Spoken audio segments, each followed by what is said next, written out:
Doctor గారు, మీ కార్యక్రమాన్ని ETV live ఛానల్లో ప్రతి వారం క్రమం తప్పకుండా చూస్తాను. నాకు పెళ్లయింది, 2 పిల్లలున్నారు. శృంగారంలో పాల్గొనేటప్పుడు ఫోర్ ప్లేలో పాల్గొంటాము. అంతా యాక్టివ్ పార్ట్ నేనే తీసుకుంటాను. మా ఆవిడ యాక్టివ్ పార్ట్ తీసుకోదు. ముద్దులతో కౌగిలింతలతో పూర్తిగా మురిసిపోతుంది, తన్మయత్వం చెందుతుంది. చివరికి ఇక చాలు, రతిలో పాల్గొనమని అంటుంది. అంతేగాని తన వైపు నుండి ఏమీ ఉండదు. నేను ఇంకా 2-3 స్త్రీలతో శృంగారంలో పాల్గొన్నాను. వాళ్ళు కూడా ఇంతే.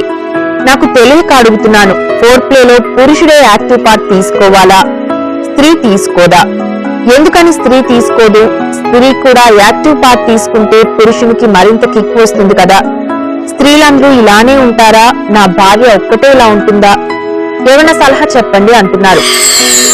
అందరి విషయం ఇది కాదండి. ఫోర్ ప్లే అంటే ఇద్దరుగా రోల్ ఉంది, అది గుర్తించాలి. ఫోర్ ప్లే అంటే కేవలం మగవాడు అనేది కరెక్ట్ కాదు. ఇద్దరు చేయాలి. ఆమె అతన్ని రంజింపజేయాలి, అతను ఆమె రంజింపజేయాలి. అంతేగాని ఫోర్ ప్లే ఒక్కరిది కాదు. ఏదో ఆడదాని ఒకటి చేస్తే మగవాడు డల్ అయిపోతాడు, ఆయన సూ చేస్తాడు. అంచేత స్త్రీ కూడా ఈక్వల్ గా ఫోర్ ప్లేలో పార్టిసిపేట్ చేయాలి. ఇద్దరు చేసేప్పుడే అది పరిపూర్ణమైన సెక్స్ అవుతుంది. అంచేత ఇలా తనకు తెలిసి తక్కిన ఆడవాళ్ళు అసలు లేదు అవగాహన. అంచేత ఫోర్ ప్లే అంటే ఇద్దరు కూడా సమానంగా ఒకరినొకరిని ప్రేరేపించుకుంటేనే అది సరైన ఫోర్ ప్లే. అంతేగాని ఒకరు చేసి సరైన ఫోర్ ప్లే మాత్రం కాదు.